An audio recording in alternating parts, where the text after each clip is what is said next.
Si sos periodista, locutor, estudiante de comunicación, Radio Blas está a tu disposición. Comunícate con nosotros a nuestro WhatsApp 11 5781 8143.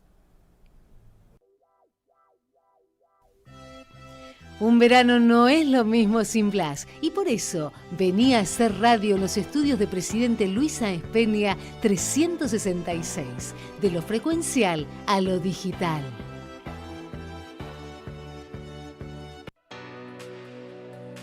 En Radio Blas, la mejor música, de lo frecuencial a lo digital, en nuestra web oficial www.radioblas.com. Somos Radio Blas y vos sos parte de nosotros. Nos escuchás las 24 horas por nuestra web oficial www.radioblas.com. Nos ves por cualquiera de nuestros 3 canales, Twitch, Facebook o YouTube. Nos encontrás como Radio Blas y te comunicás con nosotros las 24 horas a través de nuestro WhatsApp 11 5781 8143.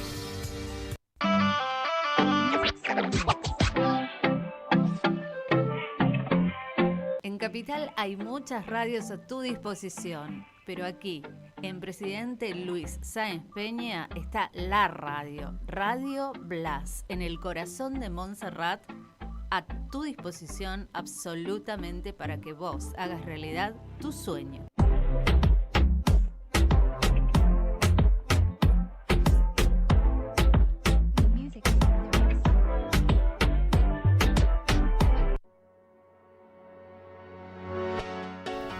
Y Radio Blas sigue creciendo. Ahora tenemos app. Te metés en la Play Store, buscas Radio Blas y descargas una app súper liviana. Ahí podés llevar toda la transmisión de la radio las 24 horas con vos. ¿Ven ustedes? Bien, muy bien, preparadísimos. Igual. Bueno, me alegro muchísimo. Estamos acá frente a un nuevo desafío, así que vamos a empezar este nuevo año, este 2023, que nos trajo muchísimas cosas. Como por ejemplo, Guillermo, la toma de un palacio político de nuevo, ¿no? El Palacio Presidencial de Brasil, en Brasilia, Bolsonaro. Muchas noticias internacionales estuvieron ocurriendo desde la última vez que nos juntamos, allá por noviembre de 2022. También estuvo la situación del globo y China. Un globo espía se coló tras las fronteras de muchos países de Occidente. Qué contar, ¿no? Un mundo muy loco que estuvo recorriendo estos meses y nosotros no estuvimos para analizarlo. Pero lo más importante, me parece, es que finalmente se dio lo que Guillermo dijo en el último capítulo, ¿no? En el último capítulo, ahí sobre el final del capítulo, la noticia internacional más importante, ¿cuál fue, Guille? Y bueno, vamos a tener que tratar el aniversario de la guerra entre Rusia y Ucrania. No, esa no es la noticia más importante. No, la noticia más importante me parece que estás ya metido, ya focalizado, pero me parece que hay una noticia que Male me la captó en el aire. Y que somos campeones. Somos campeones del mundo, por favor. Bueno. Procrastinando ahí, anticipando lo que podía pasar. Guillermo, sobre el final del último capítulo. Medio mufa estuvo, pero bueno. Bueno, pero ¿qué pasó al final? Del Ojo. lunes, Pero terminó confiando, eligió creer, Guillermo. Yo elegí creer, así ¿Y qué es. pasó? Y salimos campeones. Salimos campeones y hoy 27 Menos de mal, ¿no? febrero, Por mi bien, digamos, Menos por mal mi por tu integridad bien. física. Sí, puede ser. Ahí, íbamos a hacer 2 en el podcast, si no. Sí, la verdad que sí. Me han contado que Guillermo no pudo resistir la última jugada donde el Dibu Martínez tapa esa pelota. Me dijeron que se levantó y se fue de la habitación, pensando que estábamos destinados a quedarnos con 2 mundiales. Y aquí estamos, 3 campeonatos del mundo y una nueva etapa acá en Radio Blas, empezando con Teléfono Rojo. Así que muchas noticias internacionales, la más importante por supuesto el campeonato del mundo, pero tenemos así como noticias muy felices que tratar, también tenemos noticias un tanto tristes. El viernes 24 de febrero se cumplió un año del comienzo de la invasión rusa a Ucrania. lo que los rusos denominan operación militar especial, lo que Occidente llama directamente una invasión. Y quisiera, Male, que me cuentes un poco qué es lo que viene pasando, qué es lo que sucedió. Haceme un resumen para ponernos en contexto un poco cómo viene todo eso. Bien, vamos a empezar con lo primero, que es el 21 de febrero del año pasado, 2022, Vladimir Putin, el presidente de Rusia, saca un decreto diciendo que 2 repúblicas que pertenecían a la región del Donbass en Ucrania ya no eran territorio ucraniano, sino que eran territorio ruso. Y además decía que esto había sido decretado de esta manera porque la OTAN tenía intenciones de crear en Rusia un fuerte militar para poder, crear en Ucrania un fuerte militar para poder combatir en el futuro a Rusia. 3 días después sale este decreto de esta operación militar especial que recién mencionó Toby, que da inicio a lo que nosotros llamamos, o que después se llamó como la guerra en Ucrania o la invasión en Ucrania, cuando también el presidente de Ucrania, Zelensky, arma su milicia y dice, bueno, llama un movimiento general para poder frenar y mantener la integridad territorial de Ucrania. En la fase primera del conflicto... Pará, entonces, sí. Perdóname, Male, que te interrumpa, Ya pero empezamos hoy, mal. bueno, es la costumbre, perdón. Entonces, la situación es la siguiente. Tenemos hasta el 24 de febrero, previo a la situación de una invasión, tenemos una tensión ya latente entre Rusia y Ucrania, ¿es así? Sí, siempre. Hay un actor principal que se ha estado nombrando en muchas cenas familiares, debates, que bueno, han ido menguando porque la importancia del conflicto no ha sido transmitida por los medios por ahí con la crudeza que merece, pero hay un actor principal que es la OTAN, que mencionaste ahí. Sí. Que recordame un poco que para el oyente que por ahí no está tan adentrado a lo que es las relaciones internacionales, la política internacional, ¿a qué hace referencia la OTAN cuando estamos hablando de la OTAN? ¿Cuál es el peso en la política internacional? Fuerte la OTAN, una organización creada luego de la Segunda Guerra Mundial, en el periodo de Guerra Fría, para hacer también frente a una organización similar del bando contrario, del bando soviético, el Pacto de Varsovia, que había quedado medio estancada, podríamos decir, o había cambiado su propósito principal en las primeras décadas de este siglo, pero que luego, especialmente en este conflicto, y ya se había visto algo en los últimos años, comienza a tomar su objetivo principal, que es como un pacto de defensa colectiva. Bueno, entonces Rusia interpreta a esta alianza militar como una amenaza, ¿no? Que esa alianza militar se acerque a Ucrania, su territorio fronterizo, después de haberse acercado ya a otros territorios fronterizos. Como ser Polonia, que está cerca. Sí, Estonia y Lituania también. Perfecto. Era visto y es visto como una amenaza. Ok, entonces clarísimo, Male, estamos ahí parados 24 de febrero de 2022. Perdón, yo me meto para hacer una Sí. acotación al respecto, ¿no? Porque acá la OTAN aparece como una tercera parte Sí. en disputa que en primera instancia no está muy claro, ¿no? Por qué Rusia insiste sobre la OTAN y por qué, digamos, tenemos la necesidad de pensar a la OTAN en una perspectiva histórica, ¿no? Para llegar a la actualidad. Y la OTAN en un primer momento surge Sí. como una alianza militar en oposición a la Unión Soviética y al Pacto de Varsovia, pero luego la caída de la Unión Soviética, el fin de la Guerra Fría, pierde su razón de ser. Ok. Y ahí aparecen una enorme discusión de política pública de qué hacer al respecto. O sea ¿Qué que la hacer? OTAN no es exactamente, no se mantiene en lo que se fundó. No sigue los principios por los cuales se fundó, los motivos o los objetivos. Claro, lo interesante es que la OTAN parece reconvertirse, o sea, por el mismo proceso histórico se reconvierte en algo que fue, que es una alianza militar construida en oposición a otro, porque si vos mirás los 90, ahí aparece la OTAN como un actor que está para implicarse en la periferia europea, se implica en los Balcanes, interviene en Kosovo y ahí tiene su primera intervención. Ok, ahí te sigo. Hay debates sobre si la OTAN tiene que cumplir un papel a la hora de integrar a los países del este, los 6 países satélites comunistas de la Unión Soviética y facilitar su proceso de democratización y de conversión en una economía de mercados, y entra en disputa con el rol de la Unión Europea, incluso si no se tiene que extender hasta Rusia y así perder casi todo su propósito de ser, que es ser un muro de contención hacia otro actor estatal. Ok, entonces lo que estás diciendo, y a ver, Male, si también me das una mano para entender a Guille, que es un tanto inteligente, más que la media, podemos decir. Estás diciendo que finalmente la OTAN, en este conflicto entre Ucrania, Rusia, Occidente también se podría decir, está volviendo a sus orígenes como alianza militar. ¿O no sería tan así? No es que nunca pierde su lógica, sí, sino que por mismos procesos que vamos a ir hablando más adelante quizás, sí.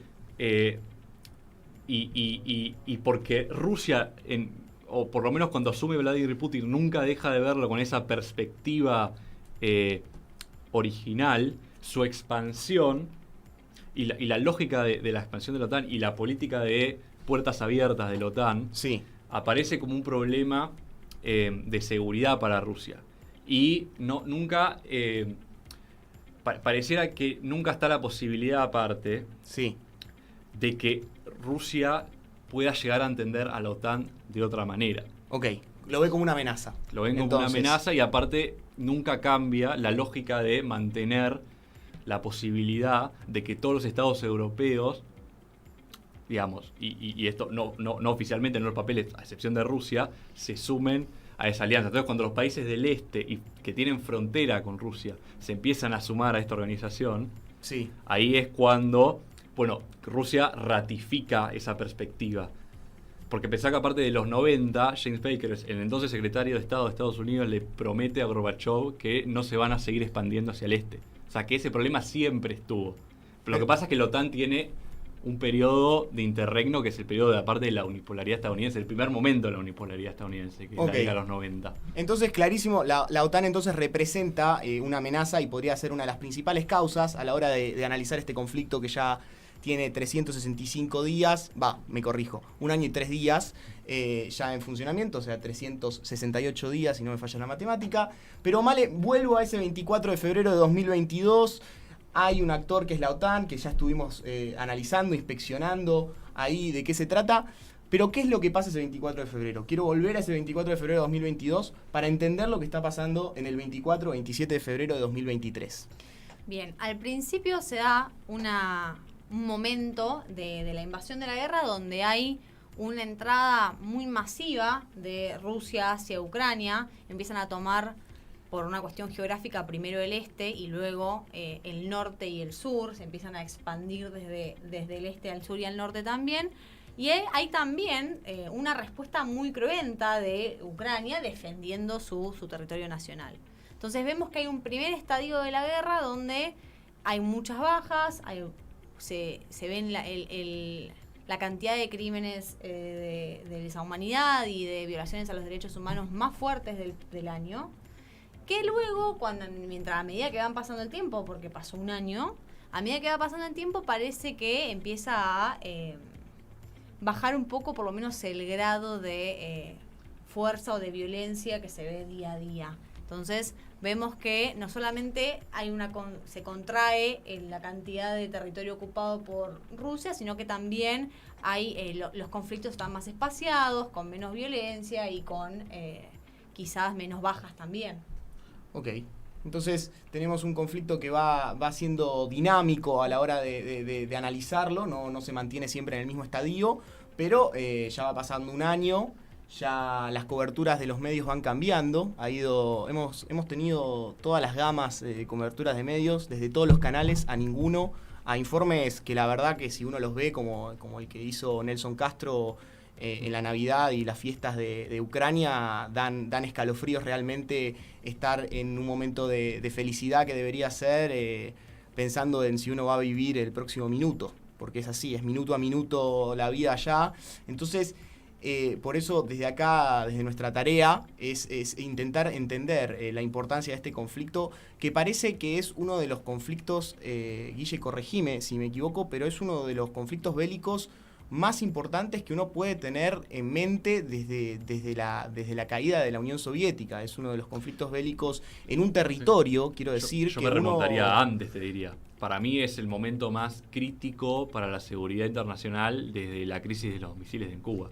Porque vos tenés chantaje nuclear, o sea, tenés todos los elementos, ¿no? O sea, vos podés mantener a la guerra en Ucrania y en territorio ucraniano, y en parte del territorio ucraniano, o si la dejás escalar, parece que el último estadio es el estadio de la guerra nuclear. Okay. De que Rusia se anime, no, mejor dicho, vea como el único camino el uso para defender el uso de armas nucleares. Claro. De destrucción masiva. Entonces, si los actores implicados no saben leer los señalamientos estratégicos de sus rivales, de sus enemigos, y no saben cómo escalar y cuándo desescalar, bueno, el último estadio del conflicto es muy peligroso y es muy peligroso para todos. Okay.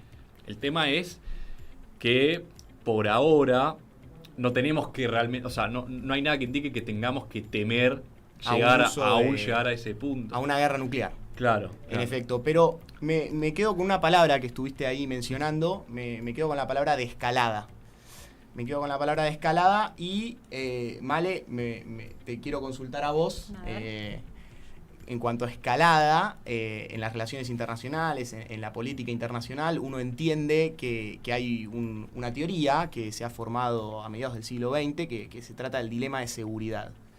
Pero el dilema de seguridad en su formación no comprende por ahí la utilización de armas nucleares, sí la ha incluido en el análisis posteriormente, pero Guille hace una referencia a algo crucial en el conflicto bélico de hoy en día entre Rusia y Ucrania, que a mí me parece vital y quisiera que me aclares el panorama, citando a nuestro querido Arjona, como decís siempre.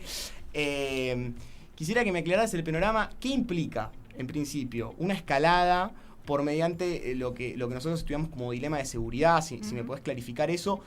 ¿Y qué rol juega ahí las armas nucleares? Me parece que hay un punto de no retorno a partir de este conflicto, que es si uno se pone a pensar, es la consideración de la utilización de armas de destrucción masiva como una alternativa. Entonces, Male, me gustaría que investiguemos, que pensemos un poco de qué se trata eso.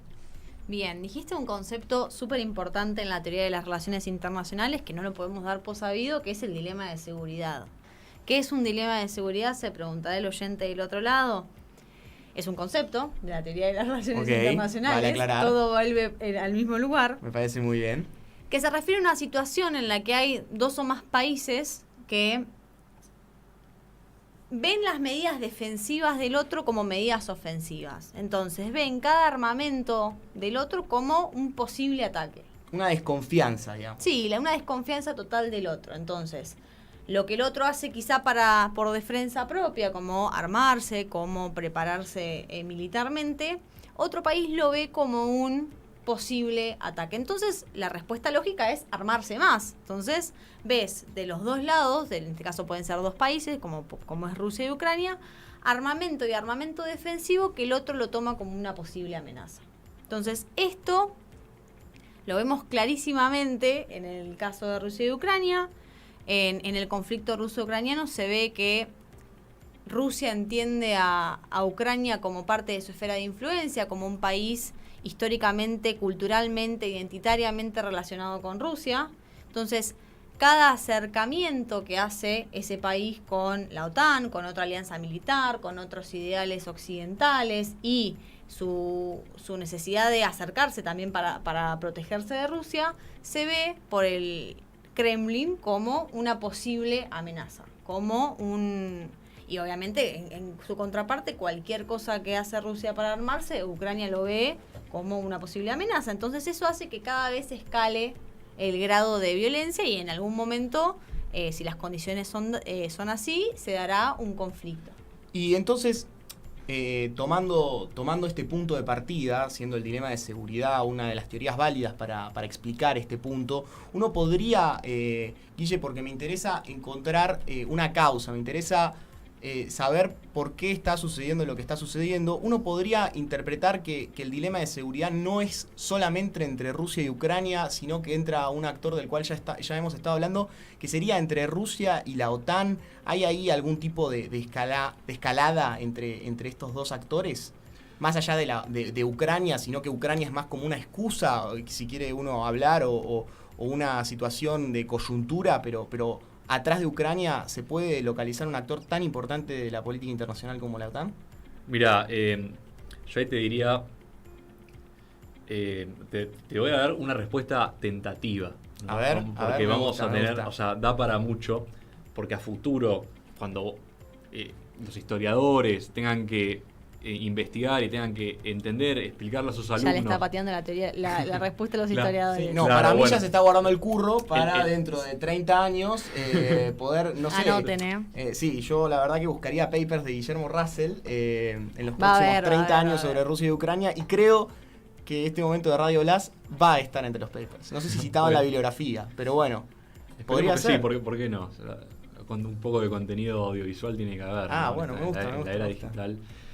No, lo que te iba a decir es que el dilema de seguridad Sí. aparece como una perspectiva que uno tiene, una vía explicativa a la hora de investigar por qué llegamos a donde llegamos. Sí, Entonces, vos mirás los últimos 30 años y tomás el periodo post-soviético, el periodo post-Guerra Fría, Sí. y tenés acciones y reacciones por parte de Occidente y Rusia. Entonces, Occidente actúa, y la OTAN actúa en los Balcanes, en una cumbre, me parece que fue en Romania, Bush dice que hay que sumar a Georgia, que es parte del espacio O sea, es medio- soviético. Claro, hay acciones y reacciones.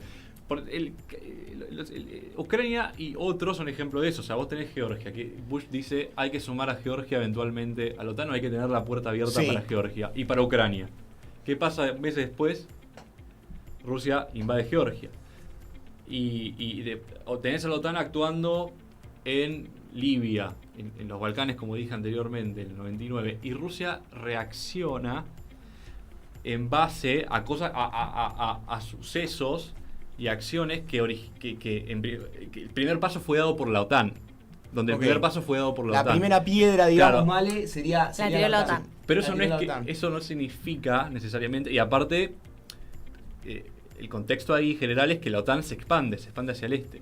Ahora, yo no sé si el dilema de seguridad o el concepto de dilema de seguridad te alcanza para explicar el origen de esta guerra. Bueno. Te puede servir para explicar Necesario, pero no el suficiente. origen, claro, el origen de la primera invasión de Rusia a Ucrania, que es el 2014, donde toman Crimea y aparte se origina la guerra separatista en el Donbass.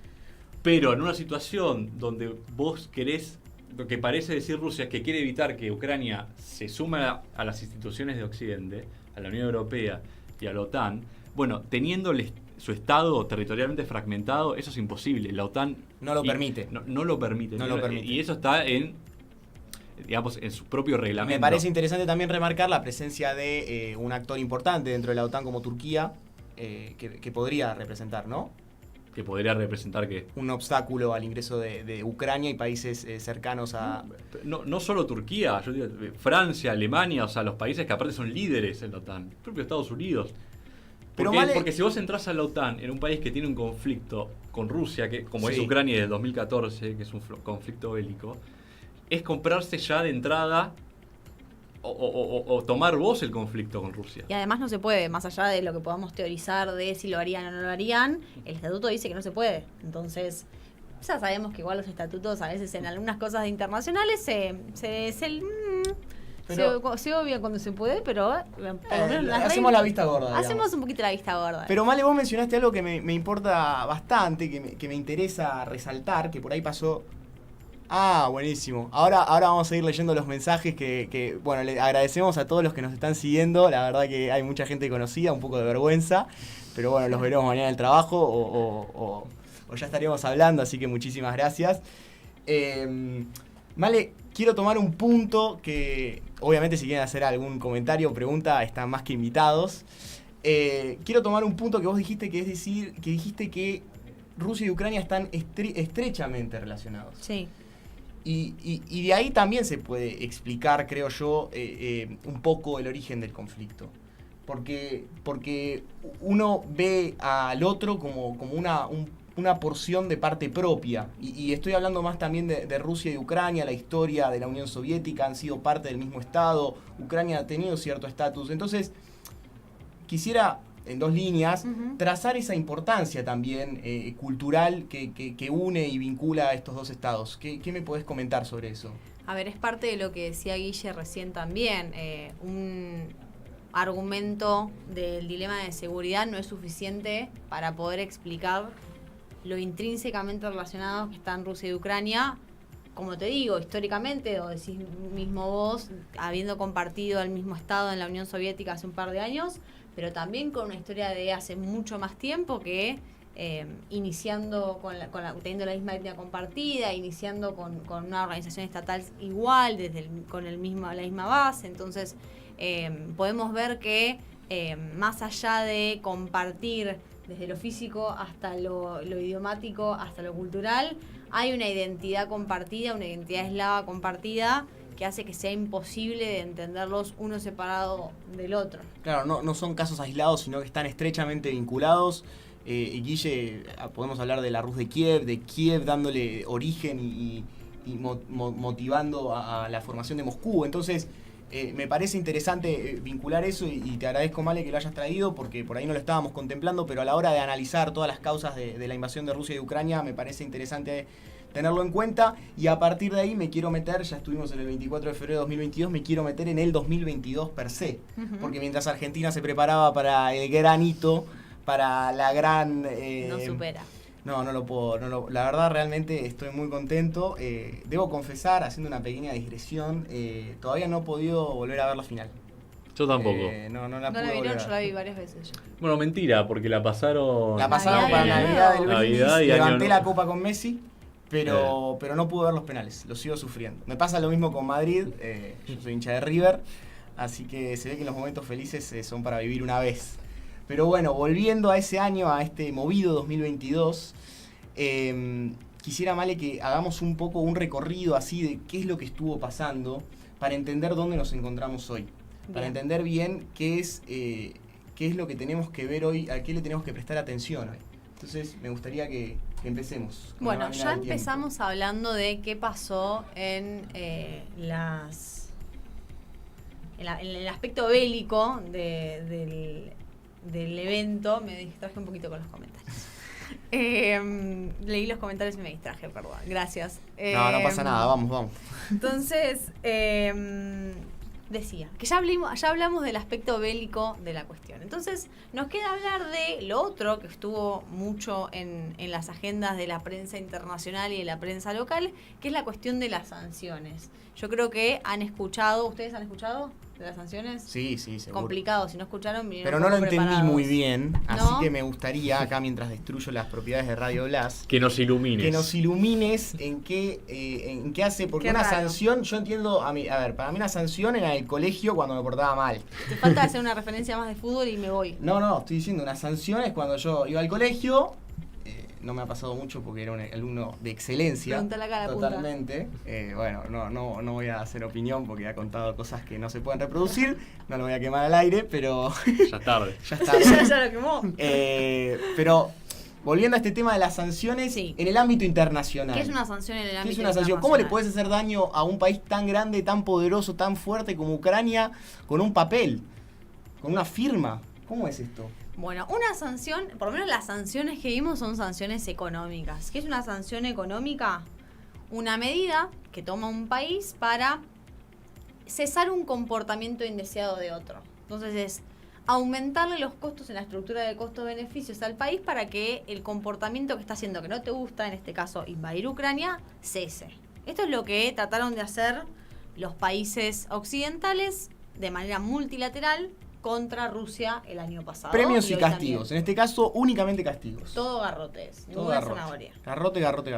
Entonces, ¿qué pasó? Hicieron sanciones económicas y financieras, Ok. prohibiendo la importación y exportación de bienes y servicios, evitando que personas físicas y jurídicas hagan transacciones o que salgan del país o que entren a otros países, y congelando activos que se podían congelar, digamos, de empresas de Estados Unidos, por ejemplo. Bueno, yo voy a dar un ejemplo, espero que Male no me pegue un cortito acá al aire, pero el Chelsea, por ejemplo, Por era abajo un de la mesa estado, te sí, popeamos, no, es tremendo, no lo puedo controlar, te juro, pero el Chelsea, donde hoy hay un campeón del mundo, Enzo Fernández, ay, qué pesado que estaba, pero el Chelsea era propiedad de un ruso millonario, que tuvo que dejarlo por Abramovich, que tuvo que dejar la propiedad del club, un club que ese mismo año ganó la Champions, o sea, había venido de ganar la Champions, o en un momento exitoso del club, tuvo que dar un paso al costado justamente porque no podía afrontar semejantes sanciones económicas. Entonces, yendo a algo más mundano, más trivial, me gustaría analizar una cuestión de las sanciones, Male, que estuviste viendo, que es el impacto de esas sanciones en la sociedad. Porque aparentemente en el corto plazo o en el mediano plazo no han estado tan presentes. Uno no puede registrar impactos fuertes, pero uno entendería que si McDonald's se empieza a ir del país, que si Burger King no está, que si uno no puede ver la última película de Disney, que si no puede viajar, que si no puede ir a estudiar al extranjero, que si no puede uno de sus millonarios y magnates tener uno de los clubes más importantes de fútbol, empieza a haber en Rusia cierto impacto en la sociedad. ¿Podríamos hablar de eso? Sí y no. Parezco Guille, que te niego todo, pero la verdad es que sí y no. Vimos dos tipos de sanciones, algunas más severas afectando la cuestión económica, como quitar a Rusia del sistema SWIFT, pero también vimos las que decís vos, que tienen un impacto económico sin duda, pero la realidad es que tienen un impacto crudo en el día a día de la población rusa. Entonces, muchos académicos, incluso nosotros que no somos académicos, pero somos licenciados de Relaciones Internacionales, advirtieron y advertimos de Pero no hay que perder la esperanza. Bueno. No, bueno, podemos decir que somos académicos. Hay cada uno que dice que son académicos. Sí, también, ¿no? Advirtieron de la posibilidad de esto que vos decís así entre líneas, que es la cuestión de de los efectos inesperados, de las cosas que terminan pasando que vos no esperabas que pasen. Y una de ellas era, y en general es con las sanciones, que vos termines afectando más a la población civil del país. ¿A tu propia población? No, yo primero sí, pero primero te digo a la población rusa en este caso. Okay. Más a la población civil rusa que a los magnates, a los políticos, que a la casta.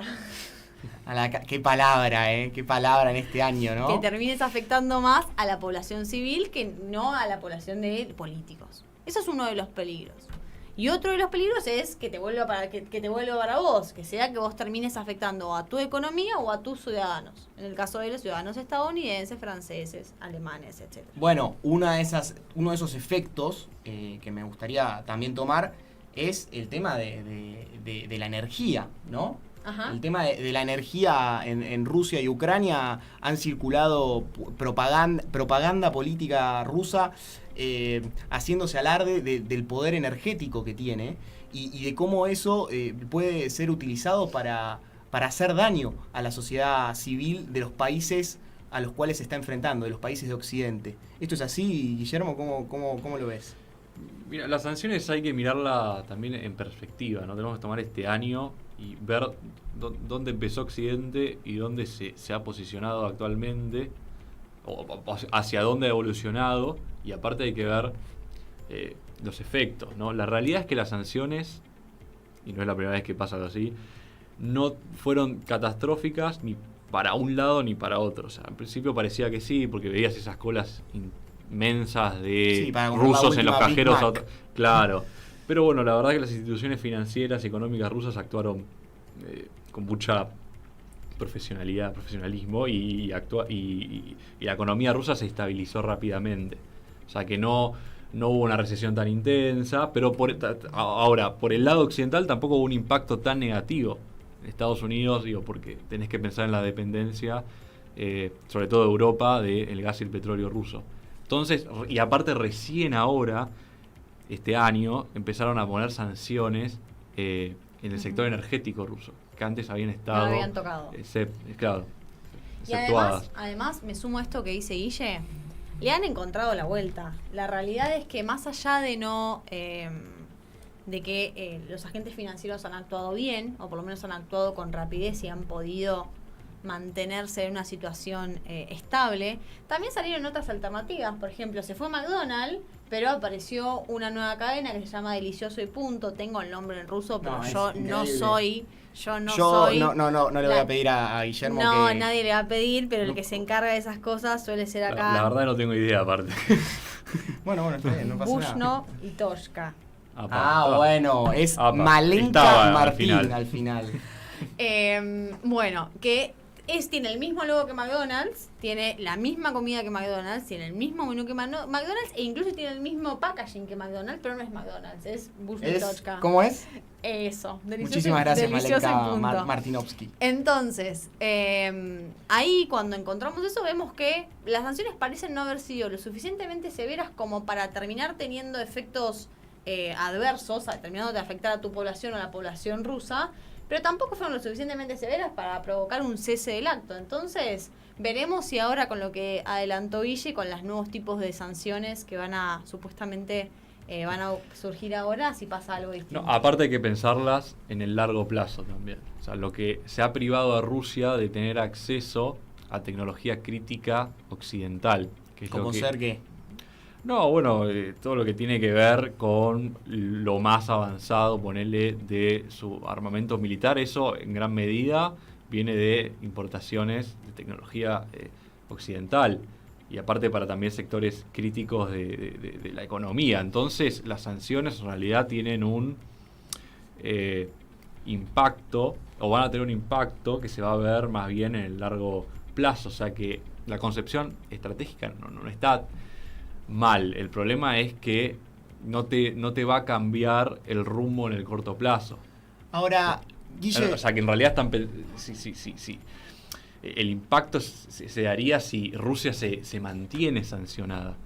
Pero, que no es lo deseable, porque en realidad querría decir que la guerra o el conflicto se perpetúa y Rusia no puede reintegrarse a la economía y a la institucionalidad internacional, a la norma internacional. Bueno, quiero ir ahí de si el conflicto se perpetúa. Estuvimos recorriendo el 2022, como bien nos contó Male, no se limitó simplemente a lo que pasaba en el campo de batalla, no se limitó a lo que pasaba en la frontera ruso-ucraniana y también en territorios de Bielorrusia, sino que también se expandió el conflicto hacia el campo económico, hacia el campo social, pero... estamos en 2023 ahora, estamos a 2 meses ya de 2023, cerrando febrero de 2023, y creo que la situación es parecida, pero no es la misma que en aquel 24 de febrero de 2022, y quisiera entender un poco cómo se está manejando el conflicto hoy en día. ¿Qué es lo que está sucediendo hoy? ¿Qué es lo que está pasando en las oficinas tanto de Moscú como de Kiev? ¿Qué es lo que está pasando? Bueno, brevemente, ¿no? Porque esto es extensísimo. Pero hay que pensar que el conflicto tiene una evolución extraña para todas las partes, ¿no? Y tiene aparte un componente incremental también, sobre todo si lo mirás desde la reacción que ha tenido Occidente. Al principio se pensaba que Rusia iba a ocupar Kiev y poner un gobierno títere en cuestión de días, semanas. A lo que pasa hoy, por ejemplo, en Bielorrusia. Claro, o sea, pensaba que en Estados Unidos decían, bueno, vamos a tener que empezar a armar a una insurgencia ucraniana. Sí. Bueno, eso te habla mucho de lo que se pensaba de las Fuerzas Armadas ucranianas, que no iban a tener la suficiente capacidad para enfrentar a los rusos, que se sobreestimó a los rusos.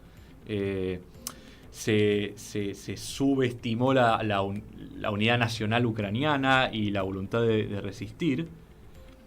Entonces, todas las partes, y hay que saber que aparte, por la inteligencia estadounidense se sabía que Rusia iba a invadir con anticipación. Entonces ya los estadounidenses se estaban preparando para esto que te digo, ¿no?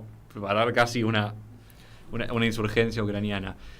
Y luego cuando nos demos cuenta que eso no iba a ocurrir, que la guerra iba a ser una guerra más clásica, interestatal, el Occidente tuvo que actuar de otra manera. A la que tenía prevista. Y ahí lo que vemos es que lo que se tantea son las líneas rojas de Rusia. A ver, ¿cómo que lo que se tantea son las líneas? No sé si te acordás, pero se va midiendo el límite. Se empezó con tecnología Javelin Stinger. Sí. Las Javelin, que son esas especies de bazucas misiles guiados que van y destruyen, sobre todo, objetivos que están en tierra. Los Stinger, que son más que nada para helicópteros y fighter, ya no me sale la palabra en castellano, estoy mal. Se nota que estoy leyendo mucho en inglés. Mucho cipallismo, sí, algunos te podrían la acusar verdad con sí. ese apellido aparte, ¿no? Pero bueno, William Russell te podría La decir única en que este soy momento. Y posteriormente se pasó a armamento más pesado, artillería pesada, misiles de alcance medio, con precisión, con parte de misiles guiados. Y ahora estamos con los tanques, que se van a poder usar recién a fines de nuestro otoño, aparentemente. Bueno, es una línea incremental. Claro, antes eso por Occidente era una línea roja, ¿no? Si cruzamos esto, Rusia puede reaccionar muy mal.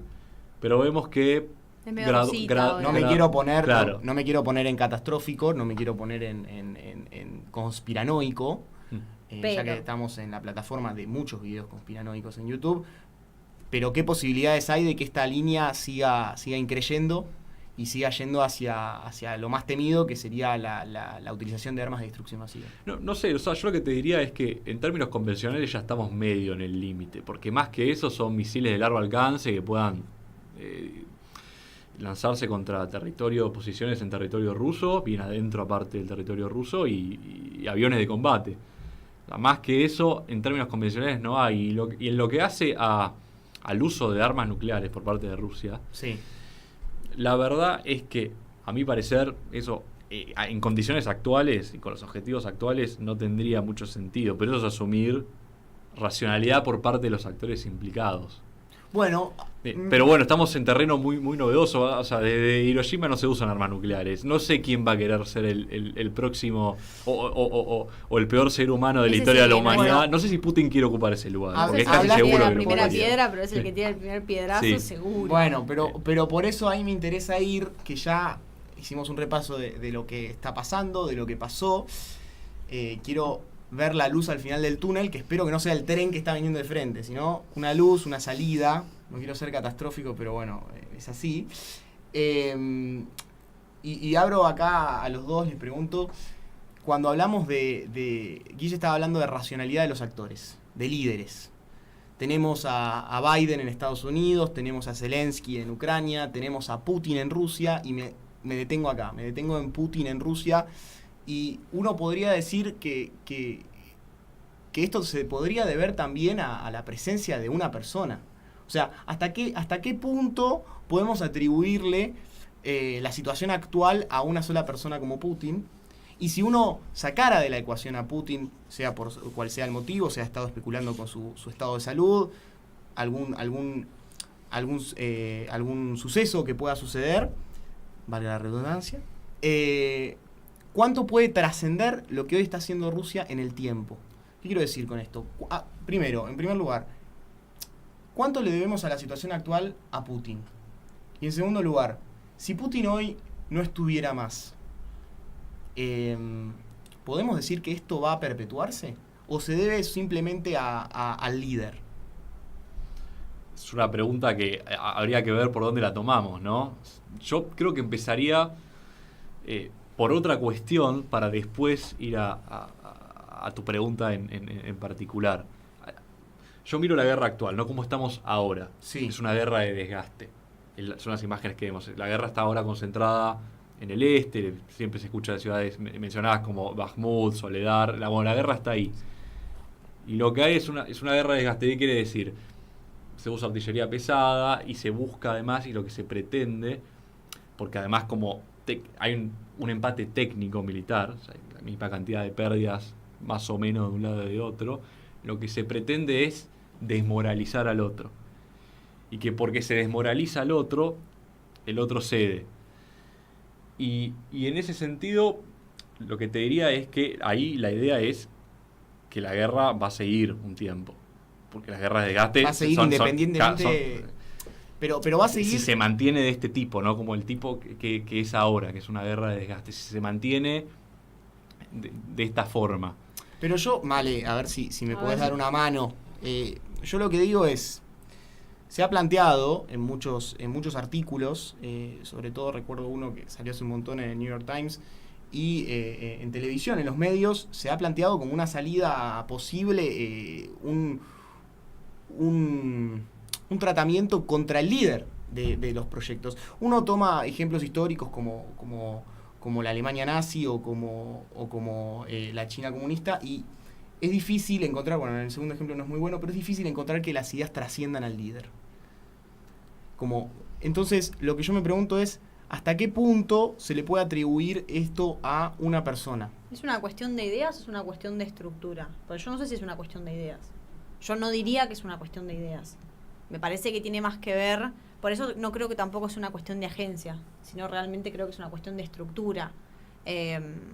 No tenés... respondiendo a tu pregunta, yo particularmente no creo que sea un problema que se resuelve con un cambio de agencia, que es un cambio de agencia y un cambio de persona. ¿Se imagina en vez cambio de gobierno, básicamente? ¿O no? Un cambio de gobierno es otra cosa. Cambio de gobierno es un cambio de estructura. O sea, en síntesis lo que estamos tratando de decir, creo, Male y yo, es Rusia no se va a transformar en Francia. Porque te lo carga claro, Putin. Claro. Una noche a la otra, ¿no? O sea... Por eso, hay cuestiones internas, hay cuestiones históricas. Porque aparte son procesos políticos muy largos. Y la verdad que la gente que rodea a Putin es, diría, hasta peor. Entonces, sabiendo esto, disculpa, Guille, Sí. que te interrumpo, pero para ya ir redondeando, faltan 10 minutos para Sí. cerrar el programa. Rápido se pasó. Se pasa rápido el primer programa, esperemos que para la gente que esté del otro lado también. ¿Qué vías de salida del conflicto? ¿Qué podemos aspirar? Si estamos acá sentados dentro de un año, en el 24 de febrero de 2024, ¿qué es lo que podemos estar... Optimista eso, ¿eh? Para Optimista, mi bueno. gusto ¿Que optimista. estemos sentados o qué? Que estemos acá, No, optimista que en 2024 estemos hablando de un conflicto que se va resolviendo. Bueno, digamos. no Ok, tiene ok, que ok. ser, no tiene que ser realmente una resolución. Ya pensé que Ah, estaba en el bueno. primer capítulo, los habías Simplemente tachado. quiero saber si uno tuviera que hacer futurología, que es una de las cosas que la academia no recomienda, ¿qué podría esperar? Sí, es como que retomo un poco lo que dejé antes, que quedó medio raro aparte, ¿no? La cuestión de dónde estamos actualmente.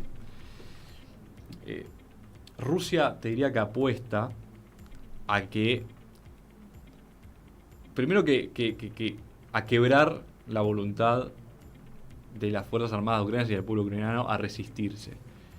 Y después a que haya cambios políticos y sociales en Occidente que cambien un poco la coalición pro-guerra y que se transforme en una coalición anti-guerra. Entonces, ahí lo que tenés es que Rusia apuesta a que por lo menos un par de años esto siga. Que no haya un armisticio. O sea, uno se puede imaginar un futuro con un conflicto bélico en esa zona. Hay conflictos que se han perpetuado a lo largo del tiempo y que hoy en día siguen activos. Y estaríamos más cerca de eso. De una resolución. Estamos lejos de una victoria total de un lado u otro. Porque las victorias totales implican...